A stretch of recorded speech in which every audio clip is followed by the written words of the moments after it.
نحمده ونصلي على رسوله الكريم اعوذ باللہ من الشیطان الرجیم بسم اللہ الرحمن الرحیم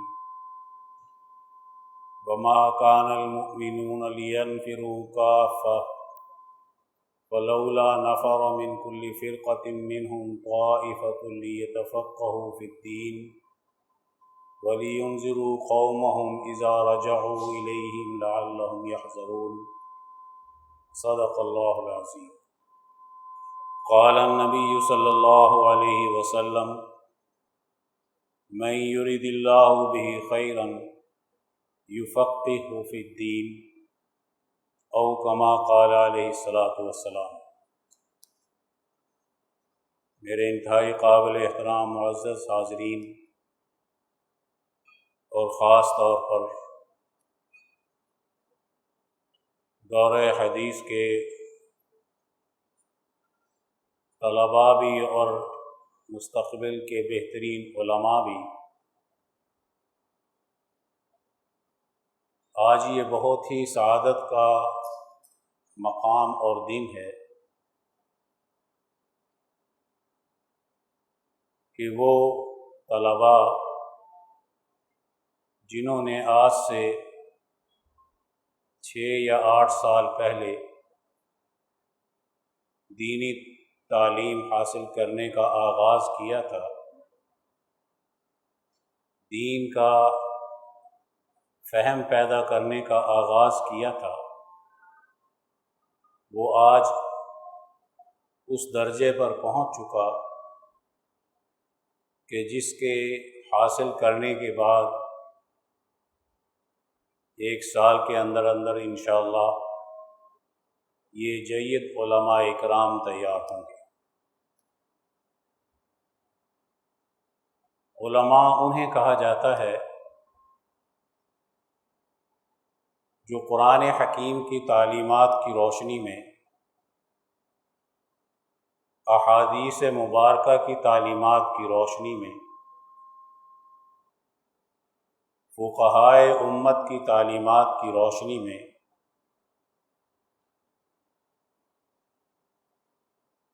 انسانی سوسائٹی کے اجتماعی مسائل کو حل کرنے کی اہلیت پیدا کرتا ہے۔ اصل اہلیت صلاحیت اور استعداد ہے۔ یہ جتنی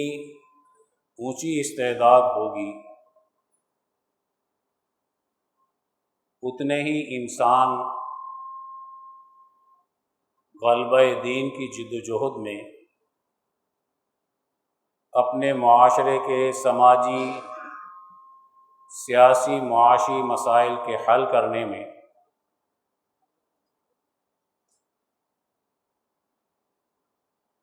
اہل اللہ کے تاریخی تسلسل کو قائم رکھنے میں، اس دین کے تاریخی تسلسل کو قائم رکھنے میں رہنمائی کا کردار ادا کرے۔ اس علم کا یہ بنیادی خاصہ ہے کہ اس کو جس نیت سے پڑھا جاتا ہے یہ اسی کے مطابق افراد کو تیار کرتا ہے۔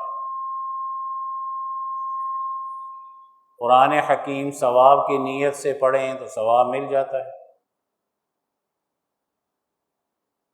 اچھی تجوید کے ساتھ قاری بن کر پڑھنے کی نیت سے پڑھیں تو قاری بن جاتا ہے۔ فکر آخرت کے اعتبار سے قبر اور میدان محشر کے عذاب سے بچنے کی نیت سے پڑھیں تو بچ سکتا ہے، اور غلبہ دین کی نیت سے پڑھیں یقیناً وہ اصل جوہر ہے قرآن حکیم کا۔ جب اس کو غلبہ دین کی نیت سے پڑھا جاتا ہے پھر استعداد اور صلاحیت رہنمائی کی پیدا ہوتی ہے، مسائل کے حل کرنے کی ہوتی ہے، ترقی کی ہوتی ہے۔ امام شاہ ولی اللہ رحمۃ اللہ علیہ فرماتے ہیں کہ آج کا دور فق و کلی نظام کا ہے۔ نظاموں کی جنگ ہوگی مستقبل میں۔ جس نے نظام کا صحیح فہم پیدا کر لیا، قرآن حکیم کی تعلیم کی روشنی میں، احادیث مبارکہ کی روشنی میں نبوی حکمت عملی کو سمجھ لیا کہ نبوی حکمت عملی قرآن حکیم کو سمجھنے کی کیا ہے،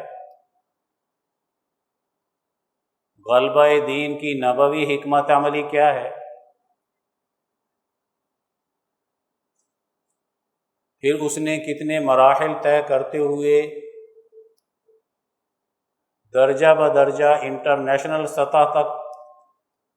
کامیابیاں حاصل کی ہیں۔ یہ فق و کلی نظام کے نظریے سے اگر دین پڑھا جائے،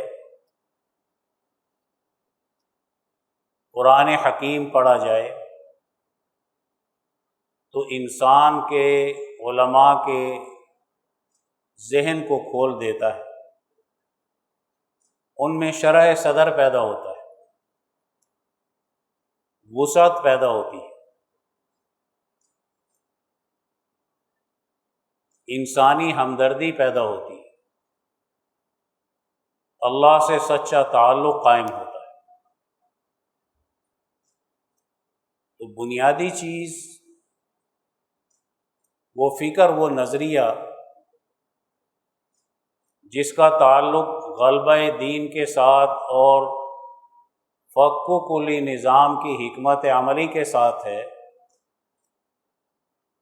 یہ وہ امتیازی حیثیت پیدا کرے گا ان علماء میں جو ولی اللہ جماعت کی خصوصیت ہے۔ دورہ حدیث شریف بہت سے مدارس میں کرائے جاتے ہیں، لاکھوں کی تعداد میں علماء ہر سال مدارس سے فارغ ہوتے ہیں، جن کا تعلق مختلف مسالک مذاہب سے ہوتا ہے۔ ولی اللہ طریقہ کار ممتاز حیثیت سے کیسے ہے؟ ان کے اندر ولی اللہ جماعت کی تعلیمات کی روشنی میں کون سی فقاہت پیدا ہوگی؟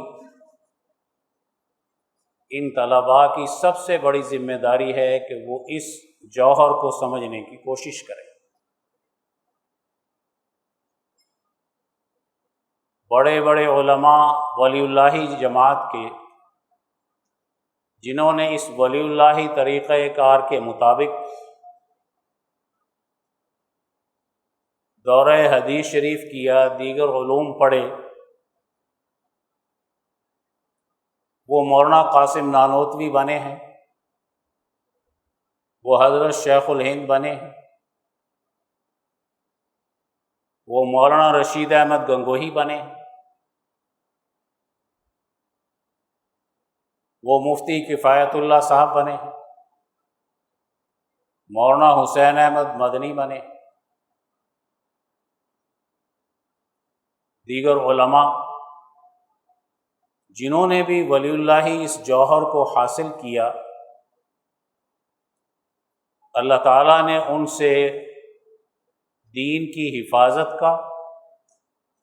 دین کے غلبے کی جد و جہد کا کام لیا ہے۔ تو بنیادی طور پر تو آج وقت ہے ان طلباء کے لیے کہ یہ اس نظریے اور اس فکر کو سب سے پہلے اپنے عزم و ارادے اور نیت میں شامل کر دیں۔ دوسری بنیادی بات یہ ہے کہ ہر دور کا دین کی اشاعت کا، دین کے غلبے کا دین کے پھیلاؤ کا ایک طریقہ کار رہا ہے، اور طریقہ کار اگر دور کے تقاضے کے مطابق ہو تو رہنما پیدا ہوتے ہیں، اگر اس طریقہ کار سے واقفیت نہ ہو تو پھر دورہ حدیث شریف کی تعلیم ہو، قرآن حکیم کی ہو، وہ ایک رسم بن جاتی ہے۔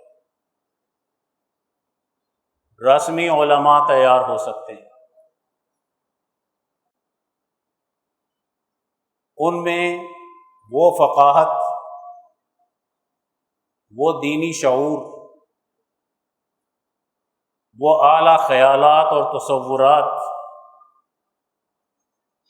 جو قرآن حکیم پیدا کرنا چاہتا ہے، رسمیت کی وجہ سے خاطر خواہ پیدا نہیں ہوتے۔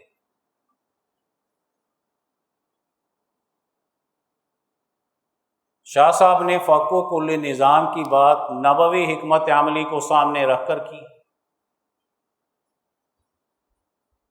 اور نبوی حکمت عملی کامیابی کی اصل بنیاد ہے۔ نبوی حکمت عملی یہ ہے کہ آپ صلی اللہ علیہ وآلہ وسلم نے قومی اور بین الاقوامی حالات کا جائزہ لیا ہے، آپ نے نظاموں کا جائزہ لیا ہے، حجاز کی حالت کو دیکھا ہے، خاندان قریش کی حالت کو سمجھا ہے، قیصر و کسریٰ کے حالات کا آپ نے جائزہ لیا ہے،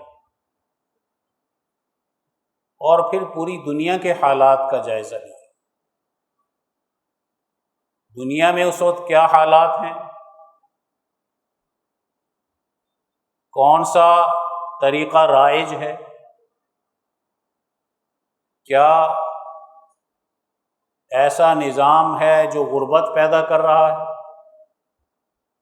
یا ایسا نظام ہے جو خوشحالی دے رہا ہے، کیا سماج کے اندر ایسا اجتماعی نظام ہے جو اس میں انتشار پیدا کر رہا ہے، افتراق پیدا کر رہا ہے، یا اس میں جوڑ پیدا کر رہا ہے؟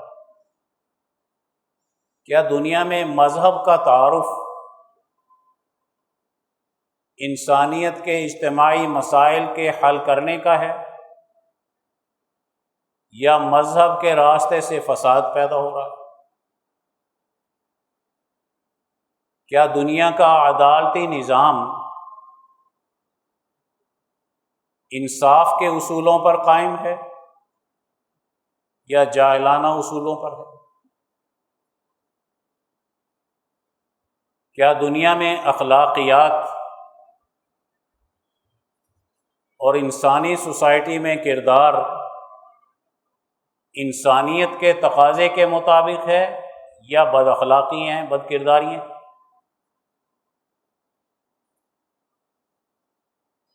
یہی وہ بنیادی چیز ہوتی ہے جو نبوی تعلیم کے ذریعے سے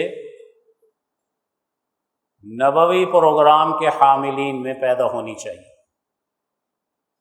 اور اسی کا نام ہے کہ اسے حالات حاضرہ کا پتہ ہونا چاہیے۔ اب ان حالات حاضرہ کو اگر یہ خراب ہیں صحیح کرنا ہے، صحیح کرنے کا طریقہ کار، حکمت عملی پیغمبر کی کیا ہے، اس کو سمجھنا ہے۔ اگر حالات کو ٹھیک کرنے کی پیغمبر کی حکمت عملی بھی یہود و نصارہ ہی کے علماء کی طرح ہے، یا ابو جہل کی طرح ہے، مکے کا مجاور ہے، بیت اللہ کا مجاور ہے، واعظ و نصیحت کرنی ہے، اچھی باتیں بتانی ہیں، سمجھانا بجھانا ہے، ایک طریقہ کار یہ ہوتا ہے۔ اور ایک طریقہ کار یہ ہے کہ اس نظام کو بدلنا ہے، اس کے محافظ طاقت کو شکست دینی ہے۔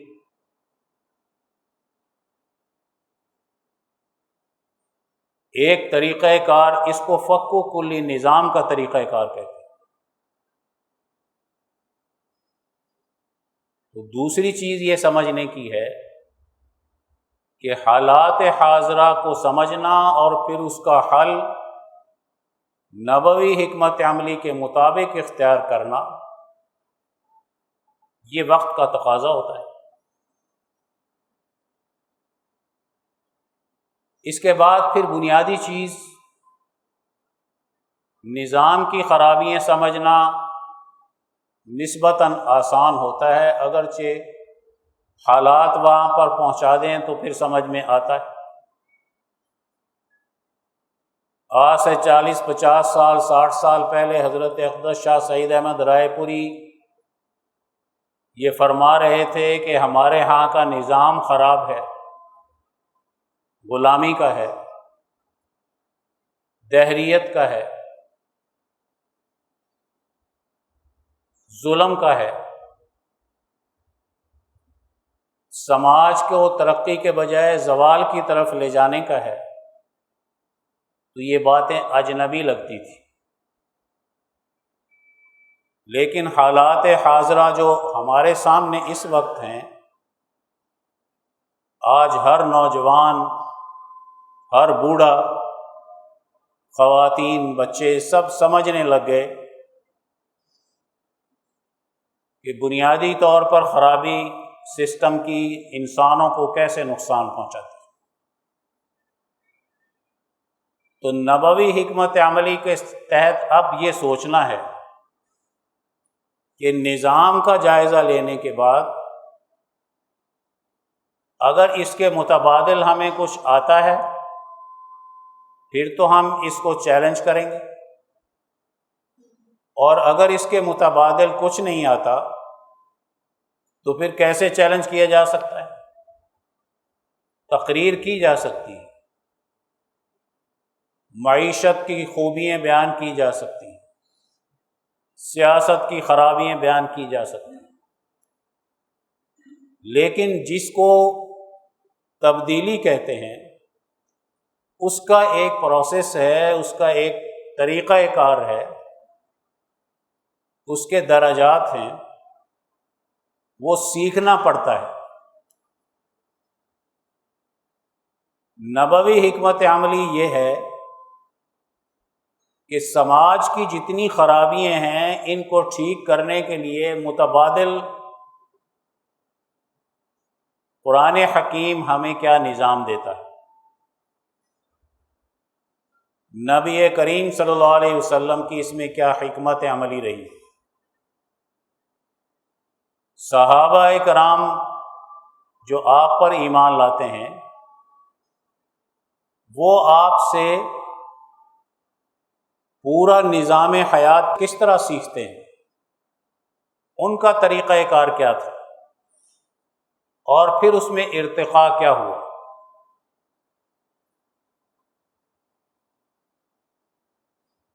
امام انقلاب مولانا عبید اللہ سندھی رحمۃ اللہ علیہ تاریخ کی روشنی میں فرماتے ہیں کہ صحابہ کرام نبی کریم صلی اللہ علیہ وسلم کو دیکھتے تھے، جیسے آپ نے وضو کیا ویسے وضو کرتے تھے، جیسے آپ صلی اللہ علیہ وسلم نے نماز پڑھی ویسے نماز پڑھتے تھے، جیسے آپ نے معاملات کیے ویسے کرتے تھے۔ صحابہ کرام کے سامنے یہ نہیں تھا کہ وضو کے 4 فرض ہیں یہ 6 فرض ہیں، غسل کے کتنے فرض ہیں، نماز کے کتنے فرائض ہیں، نہیں۔ صحابہ کرام کے اندر آپ صلی اللہ علیہ وسلم کے طریقہ کار پر چلنے کا جذبہ اور عشق غالب تھا کہ اس طریقہ کار سے جو آپ کر رہے ہیں ہم نے بھی اسی طریقہ کار کو اختیار کرنا ہے۔ جو بات آپ سے سن لی فوراً عمل کر رہے ہیں، جو ہدایات آپ سے سن لی عمل کر رہے ہیں۔ حدیث پاک کا ہم مفہوم سنتے ہیں کہ نبی کریم صلی اللہ علیہ وسلم کا قول حدیث پاک ہے، آپ کا فعل جو آپ نے کام کیا وہ نمونہ ہے، حدیث ہے۔ آپ کے سامنے کوئی کام ہوا اور آپ خاموش رہے، رضامندی کی دلیل، منع نہیں کیا۔ حضرات صحابہ کرام کی عملی زندگی نبی کریم صلی اللہ علیہ وسلم کے اتباع میں گویا کہ ایک نمونے کی زندگی ہے۔ حضرت شاہ ولی اللہ صاحب رحمۃ اللہ علیہ فرماتے ہیں، صحابہ کرام میں وجدان کی طاقت بڑی قوی پیدا ہوئی۔ ایک عقلی علوم ہوتے ہیں، آپ عقلی دلائل سے بہت سی چیزوں کو سمجھنے کی کوشش کرتے ہیں، اور ایک وجدان کی کیفیت ہوتی ہے۔ عقلیات کا دور تو بعد کا ہے، جہاں فنون وجود میں آتے ہیں، فن حدیث آتی ہے، فن فقہ آتی ہے، صرف و نحو کے فنون آتے ہیں، فصاحت و بلاغت کے فنون آتے ہیں۔ فن کا درجہ تو دلائل کا اور عقلیات کے گھوڑے دوڑانے کا ہوتا ہے۔ وجدان کا درجہ عقل سے زیادہ قوی بھی ہوتا ہے، طاقتور بھی ہوتا ہے، فہم بھی زیادہ پیدا کرتا ہے۔ تو حضرات صحابہ کرام کا جو طریقہ کار ہے وہ وجدان کا ہے، کہ آپ صلی اللہ علیہ وسلم کے ہر عمل کو جب دیکھا تو اس کا شرح صدر ہو گیا کہ یہ درست ہے، میں نے اس کو اختیار کرنا ہے۔ تو آپ صلی اللہ علیہ وآلہ وسلم کے طریقہ کار کو عملی زندگی میں صحابہ کرام نے اختیار کیا۔ اب نظریہ غلبہ دین کا، عملی زندگی اسوہ رسول اللہ کی، اس سے جو ان کے اندر صلاحیت، استعداد وجدانی طور پر پیدا ہوئی، اس نے ان میں اصول جہاں بانی پیدا کر دیے، اور بہادری، ہمت اور جرأت اور دین کا فہم پیدا کیا۔ اب جو آپ نے تعلیم دی احکامات کی، صحابہ نے اس کو قبول کیا۔ آپ نے قرآن حکیم کی تعلیم کی روشنی میں اخلاقیات، حکمت، یہ چیزیں سکھائی تو صحابہ نے اس کو فوراً لیا۔ جب شرح صدر ہو جاتا ہے تو بات جلدی سے سمجھ میں آتی ہے۔ اگر کنفیوژن کا شکار ہو تو پھر عقل کے گھوڑے بے شک دوڑاتا رہے تو اس کو بات جلدی سے سمجھ میں نہیں آتی۔ منطقی لوگ جو ہوتے ہیں عقل کے گھوڑے دوڑاتے ہیں اور کہتے ہیں آج تک علم کی تعریف نہیں کر سکے کہ اتھینٹک طور پہ ہم کہیں کہ علم کی یہ تعریف ہے۔ ایک تعریف کرتا ہے، دوسرا آ کر اس پر 8-10 اعتراضات کر دیتا ہے۔ مشکل سے کسی ایک جگہ پر اکٹھے ہوتے ہیں، بعد میں آنے والا اس سے اگلی بات کرتا ہے۔ اس سے عقل تیز ہو جاتی ہے، ذہن تیز ہو سکتا ہے، لیکن وجدان کے ذریعے سے جو شکوک و شبہات دور ہوتے ہیں، اس کی بیداری سے، اور اس سے جو وسعت پیدا ہوتی ہے، صلاحیت اور استعداد پیدا ہوتی ہے، وہ بہت اعلیٰ درجے کی ہوتی ہے۔ تو نبی کریم صلی اللہ علیہ وآلہ وسلم نے جو حکمت عملی اپنے صحابہ کرام کی تربیت اور تعلیم کی اختیار کی ہے، وہ حقیقت میں صحابہ کرام نے فک و کل نظام کے اصول پر اس کو آپ سے اخذ کیا، آگے بڑھے۔ صحابہ کرام میں فقہا بھی ہیں، مکہ معظمہ میں بھی فقہا صحابہ ہیں، مدینہ منورہ میں زیادہ ہیں۔ مدینہ منورہ میں فقہا صحابہ حضرت عبداللہ ابن عمر ہیں، حضرت عبداللہ ابن عباس ہیں، حضرت عائشہ رضی اللہ تعالی عنہا ہیں۔ یہ مدینہ منورہ کے صحابہ کرام ہیں۔ اور فقہا کسے کہتے ہیں؟ فقیہ وہ ہوتے ہیں جو قرآن حکیم کی تعلیم کی روشنی میں جب ان سے مسئلہ پوچھا جاتا ہے، اس کی روشنی میں اپنی مجتہدانہ شان کے ساتھ احادیث مبارکہ کو ان تک پہنچی ہے، اس کی روشنی میں مجتہدانہ نگاہ ڈال کر احادیث مبارکہ پر مسائل کا حل نکالتے ہیں۔ ایک فقیہ کا احادیث مبارکہ کو سمجھنے کا انداز اور ہوتا ہے، غیر فقیہ کا احادیث مبارکہ کو سمجھنے کا انداز اور ہوتا ہے۔ دور زوال میں حدیث پاک کی بڑی تسبیح کی جاتی ہے، لیکن احادیث مبارکہ کو سمجھنے کی جو فقاہت چاہیے، اس فقاہت سے لوگ عاری ہو جاتے ہیں۔ اگر فقہا کے امتیاز ہی قائم نہیں ہے اس علم کا، تو پھر فقیہ بننے کا فائدہ؟ فقیہ کہتے ہی اسے ہیں جس نے، اگر وہ صحابی ہیں تو نبی کریم صلی اللہ علیہ وسلم کی حکمت کے روشنی میں قرآن حکیم سے، جیسے آپ صلی اللہ علیہ وسلم نے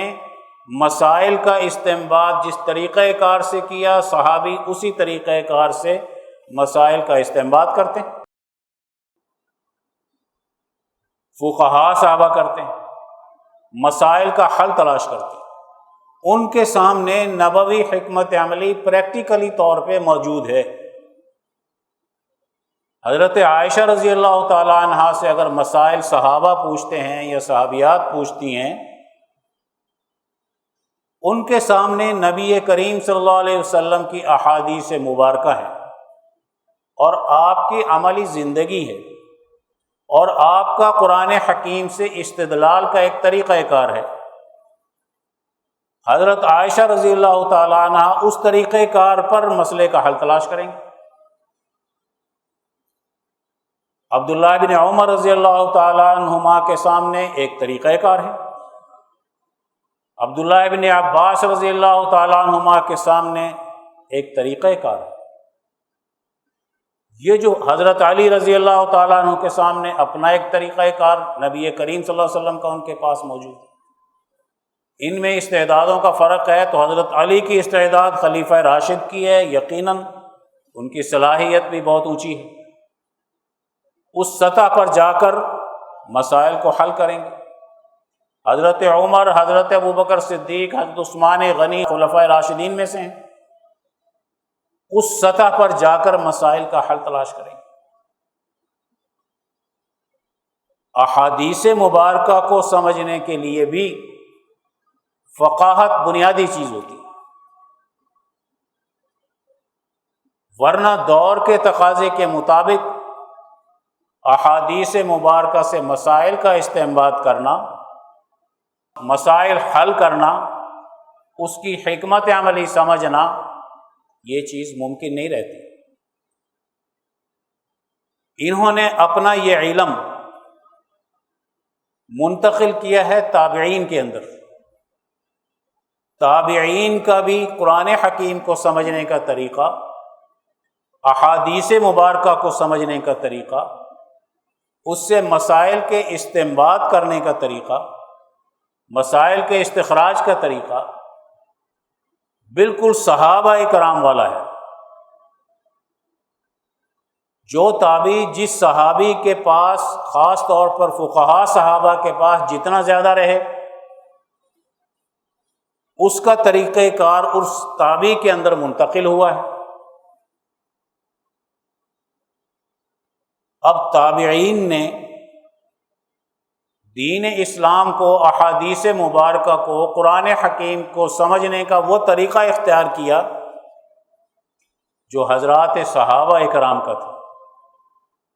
مختلف علاقوں کے مختلف مسائل پیش آتے ہیں۔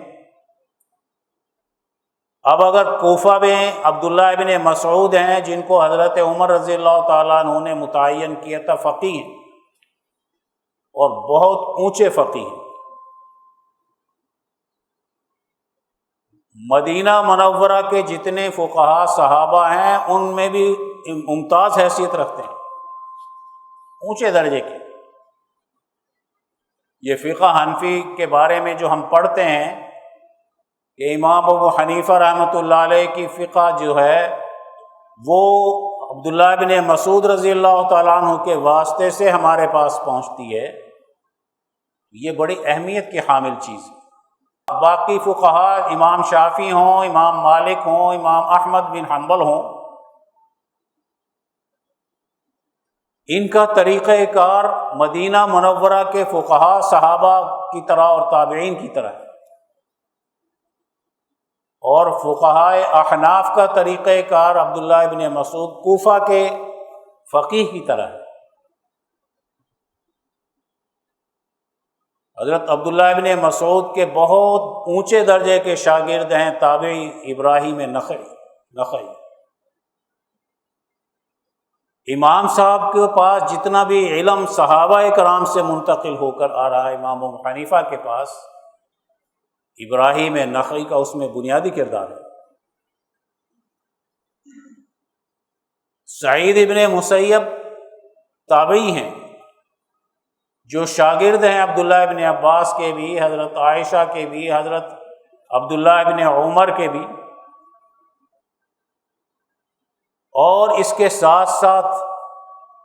سعید ابن مسیب مدینہ منورہ میں جتنے قاضی لوگ ہیں ان کے جتنے فیصلہ جات ہیں احادیث مبارکہ کی روشنی میں، قرآن حکیم کی تعلیم کی روشنی میں، یہ اس کو سیکھتے بھی ہیں اور اپنے شاگردوں کو سکھاتے بھی ہیں۔ اس میں سالم ابن عبداللہ بھی ہیں اور بڑے بڑے علقمہ بھی حضرت علقمہ بھی ہیں۔ یہ ایک بندے نہیں، ان کی ایک کمیٹی ہے جو اس دور کو سامنے رکھ کر، جس میں قرآن حکیم سے صحابہ کا ایک طریقہ سمجھنے کا تھا، وہ طریقہ ان میں منتقل ہوتا ہے، اور اسی کے مطابق اور پھر جو فیصلہ جات کیے جاتے ہیں، جو فتاویٰ دیے جاتے ہیں،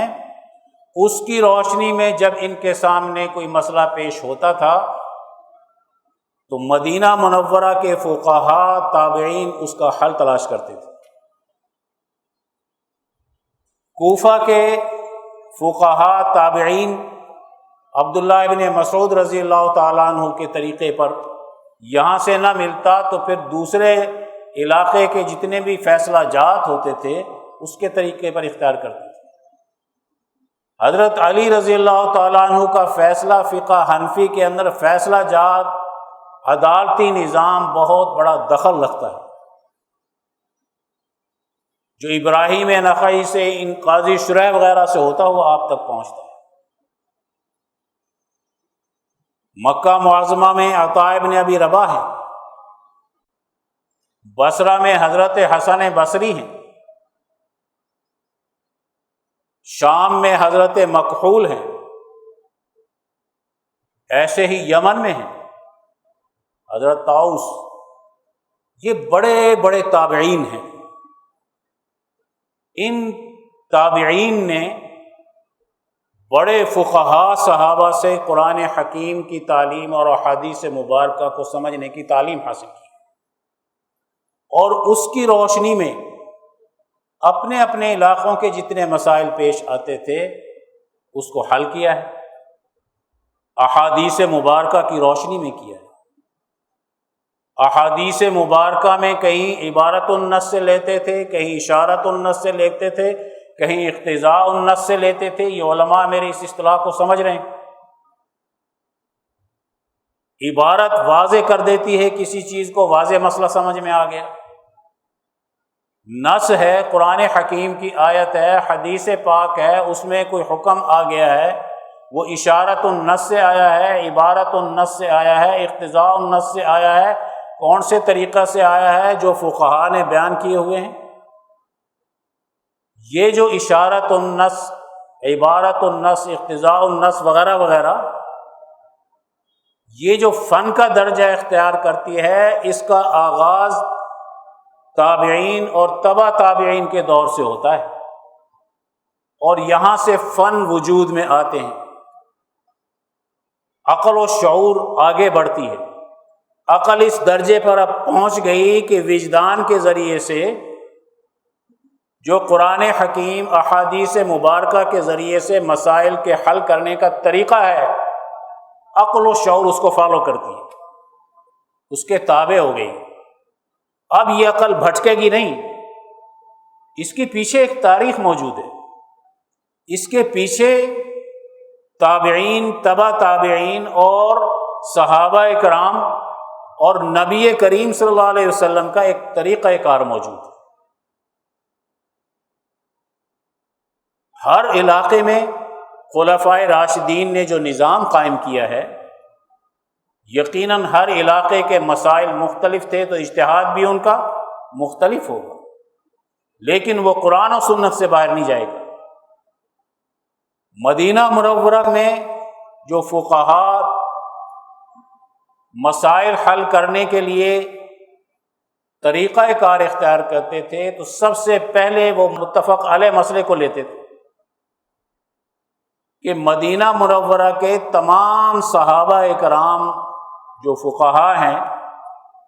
ان کے نزدیک اس مسئلے کا یہ حل احادیث مبارکہ کی روشنی میں ہے،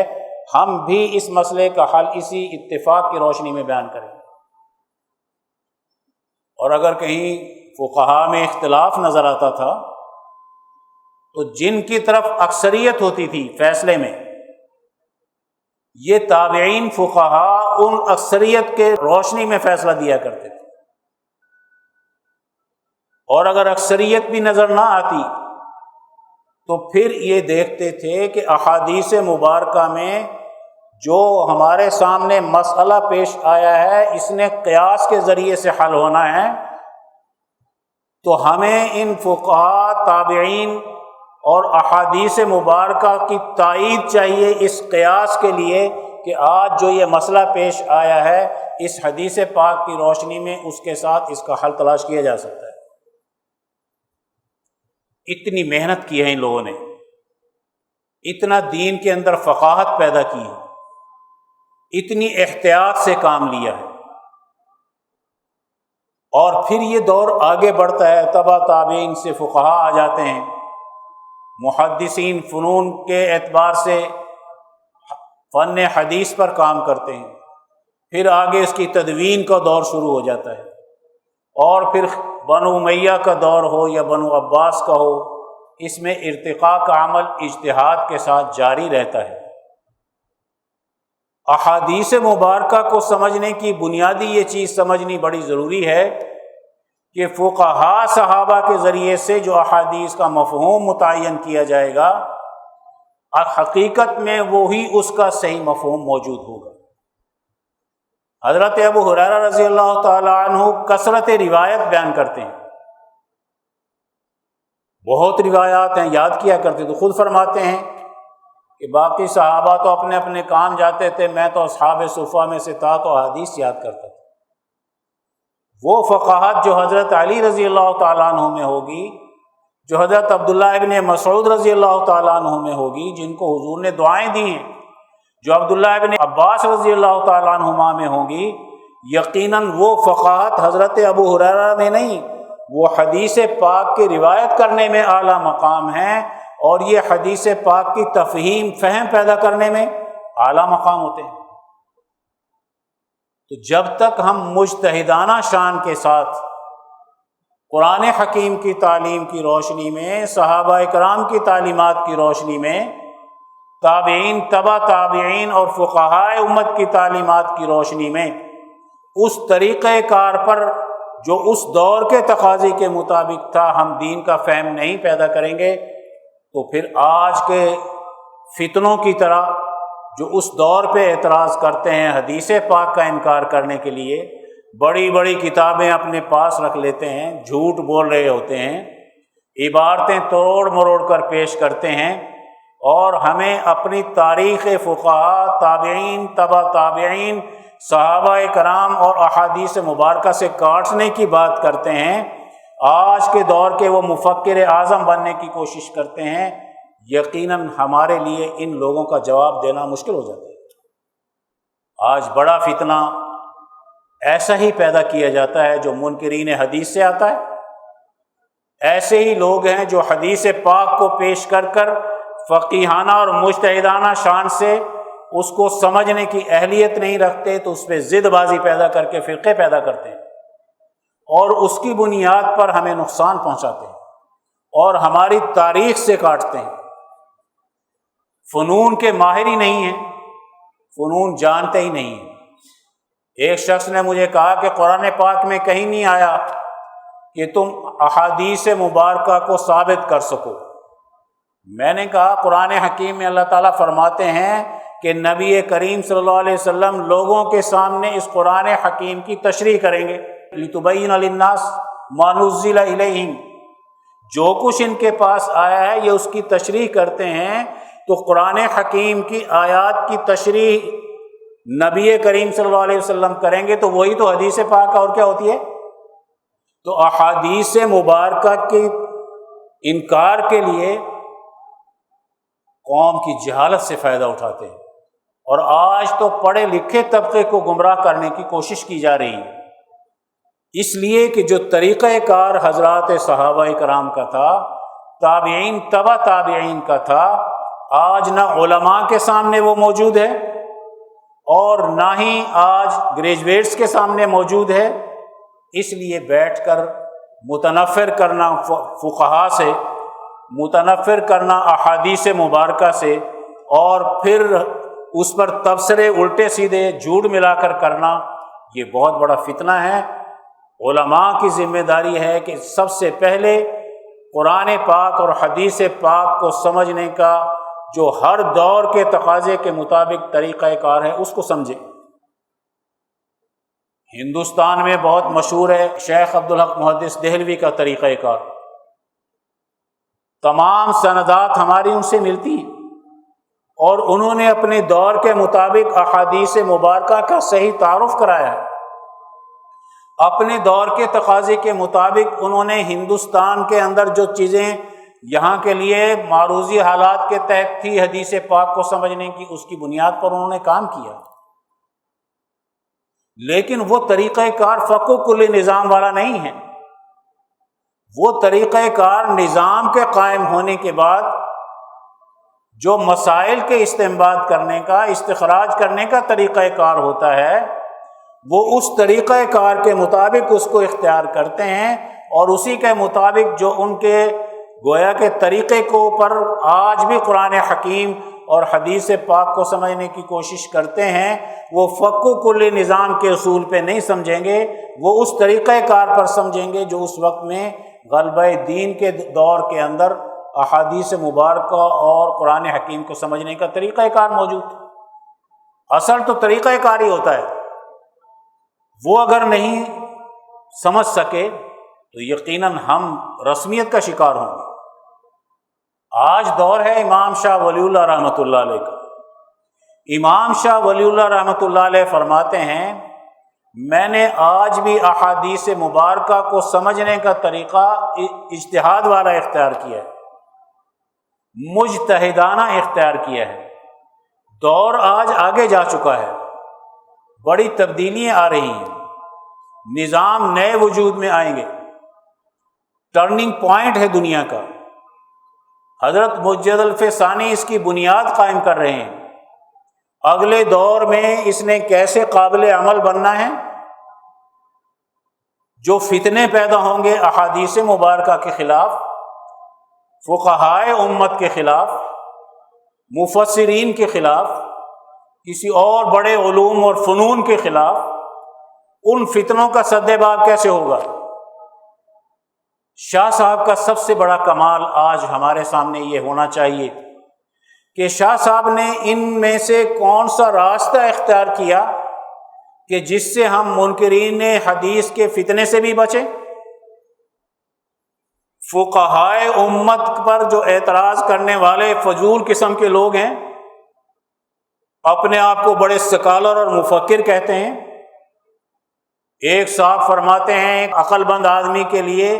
فقہا کی تقلید کی ضرورت نہیں ہوتی، وہ عقل مند امام ابو حنیفہ سے زیادہ اپنے آپ کو ثابت کرنا چاہتے ہیں، امام شافعی امام مالک سے زیادہ اپنے آپ کو ثابت کرنا چاہتے ہیں، وہ تابعین تبع تابعین سے زیادہ اپنے آپ کو فقہا ثابت کرنا چاہتے ہیں، ان سے کاٹنا چاہتے ہیں۔ اور آج کے ان یورپین مائنڈ مستشرقین سے متاثر ہونے والے لوگ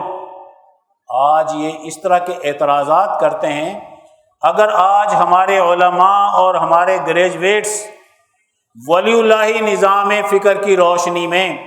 احادیث مبارکہ کو سمجھنے کا طریقہ کار، قرآن حکیم کو سمجھنے کا طریقہ کار، فقہائے امت کے طریقہ کار کے مطابق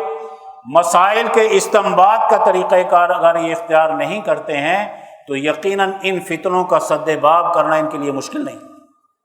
یہ جتنے فتنے آج پیدا ہو رہے ہیں، ان لوگوں کو اگر ان کے فتنوں سے اپنے آج کی نسل کو بچانا ہے تو اگر ہم نے ولی اللہ طریقہ کار کے مطابق احادیث مبارکہ کو سمجھنے کا طریقہ آج نہ اختیار کیا تو نسل نو کو تو یہ تباہ کر رہے ہیں، اس کی تاریخ سے کاٹ رہے ہیں،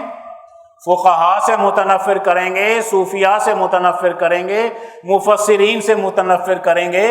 تو جس ساری تاریخ سے ہی تم نے متنفر کر دیا، جس پر محنت صحابہ نے کی ہو، جس کے اندر محنت تابعین نے کی ہو، جس کے اندر محنت حضرت حسن بصری نے کی ہو، جس کے اندر بڑی بڑے فقہائے امت نے محنتیں کی ہوں، فنون وجود میں لائے ہوں، وجدان سے کام لیا ہو، عقل و شعور کے دلائل مہیا کیے ہوں، اس پر سسٹم 1100 سال تک قائم کیے ہوں، اجتماعی مسائل حل کیے ہوں، اس دور کو مجروح کرنے والا آج یورپ کا ایجنٹ اور کسی مستشرق کا ایجنٹ بن کر آج ہمارے تاریخ کا مذاق اڑانا چاہتا ہے۔ ہم کون سی تاریخ پڑھیں گے پھر؟ کسی انگریز کی لکھی ہوئی پڑھیں گے؟ کسی مستشرق کی لکھی ہوئی پڑھیں گے؟ مستشرقین نے جو جال پھیلایا ہے ہمیں ہمارے احادیث مبارکہ سے کاٹنے کا اور اجتماعی علوم سے کاٹنے کا، یقیناً ہمیں اس جال سے آج نکلنا ہوگا۔ شاہ صاحب کا سب سے بڑا کمال یہ ہے کہ وہ ہر چیز پر مجتہدانہ نگاہ ڈالتے ہیں، وہ عام طریقے سے نہیں ڈالتے، اجتہاد کے طریقے سے مسائل کا حل پیش کرتے ہیں۔ احادیث مبارکہ پر مجتہدانہ نگاہ ڈالیں گے تو وہ آج بتائیں گے کہ احادیث مبارکہ پر اگر 1200-1400 سال میں کوئی اعتراضات ہوئے ہیں، ان اعتراضات کی نوعیت کیا ہے اور اس سے نکلنا کیسے ہے، تم نے موطا امام مالک کو کیسے پڑھنا ہے، بخاری شریف کو کیسے پڑھنا ہے، مسلم شریف کو کیسے پڑھنا ہے، آپ نے سنن کی کتابوں کو کیسے پڑھنا ہے، اور اس طریقہ کار سے احادیث مبارکہ کو آج کیسے سمجھنا ہے کہ تم ان فتنوں کا جواب دے سکتے ہو۔ تو اگر ہم ولی اللہ طریقے کے مطابق آج مجتہدانہ نگاہ کے ساتھ دین کو سمجھنے کی کوشش کریں گے تو یقیناً آج کے فتن کا ہم خاتمہ کر سکتے ہیں۔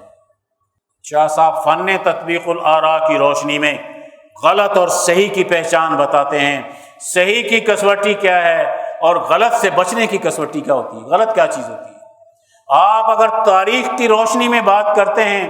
اور اس میں غلط تاریخ کا انکار کرتے ہیں اور اس سے نکال دیتے ہیں اور صحیح تاریخ کا تعارف کراتے ہیں تو فن تطبیق الآراء کے بغیر شاہ صاحب کے تاریخی نظریے پر آج اگر ہم نگاہ نہیں ڈالتے ہیں تو یقیناً ہم تاریخ کا صحیح مطالعہ نہیں کر سکتے،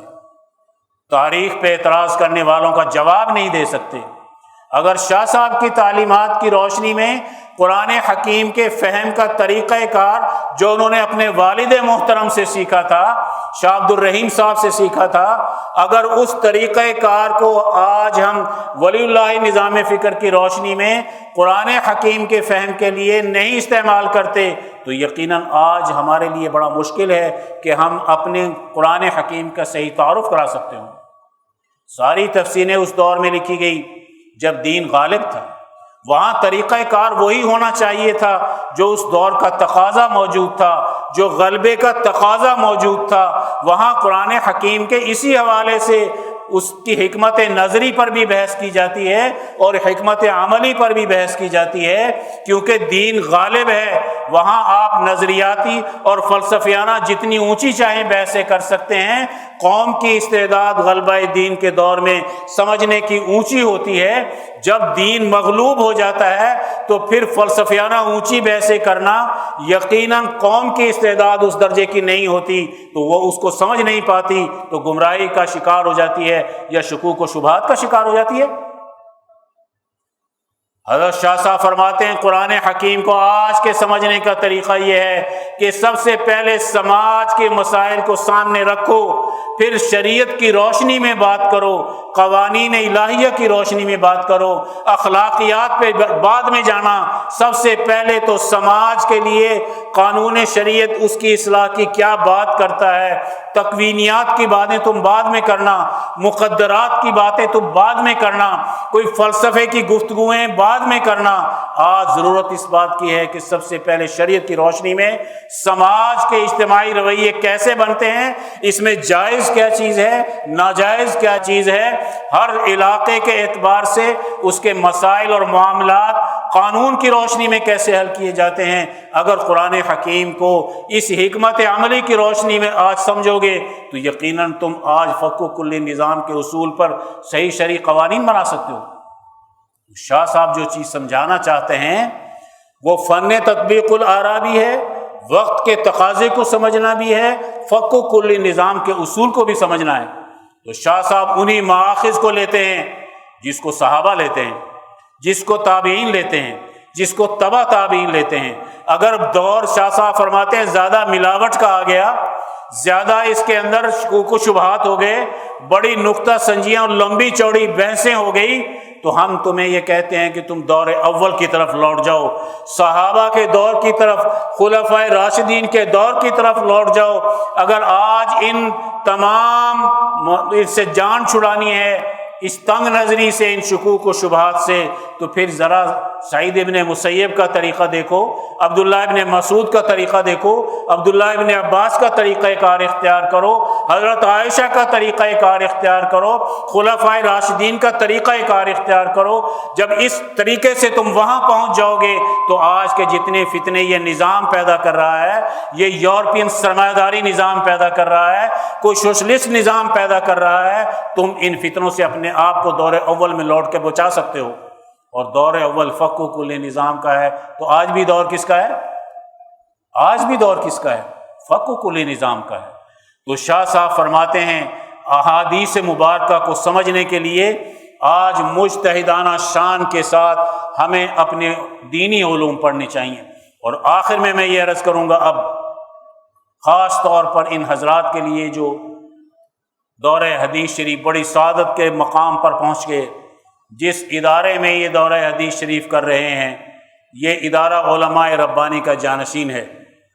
یہ ادارہ حضرت شیخ الہند کا جانشین ہے،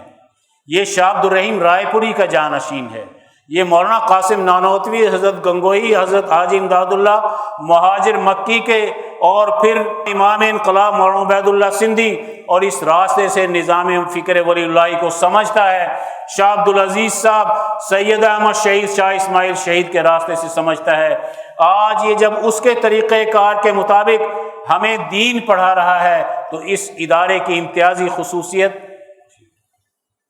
یہی ہونی چاہیے ہمارے سامنے کہ ہم اس کو ولی اللہ طریقے کے مطابق پڑھیں۔ شاہ صاحب نے 16 قسمیں بیان کی ہیں، 4 ارتفاقات کی روشنی میں، 4 اخلاق اربع کی روشنی میں، 4 جو ہیں وہ شعائر ہیں بڑے، اور 4 کمالات ہیں۔ آج ہم احادیث مبارکہ کا مطالعہ سماج کی تشکیل کے لیے کریں گے تو شاہ صاحب کے ارتفاقات والے پہلو کو سامنے رکھ کر اس کے مطابق ہم نے احادیث مبارکہ کا فہم پیدا کرنا ہے، اور اخلاقیات پر گفتگو کریں تو اخلاق اربع کو سامنے رکھ کر ہم نے ایک احادیث مبارکہ کا صحیح مطالعہ کرنا ہے، شاعر کو سامنے رکھ کر ہم نے دین کے ساتھ جوڑنے کے، اللہ کے ساتھ جوڑنے کی بات کرنی ہے، اور کمالات جو چاروں کمالات ہیں اس کی روشنی میں آج اگر ہم بخاری شریف پڑھتے ہیں، مسلم شریف پڑھتے ہیں، موطا امام مالک پڑھتے ہیں اور ساری سنن کی کتابیں پڑھتے ہیں تو یقیناً ہم میں وہ امتیازی شان پیدا ہوگی جس سے آج کے دور میں ہم دین کا صحیح فہم بھی پیدا کر سکتے ہیں اور آج کے دور کے فتن سے اس کو بچا بھی سکتے ہیں۔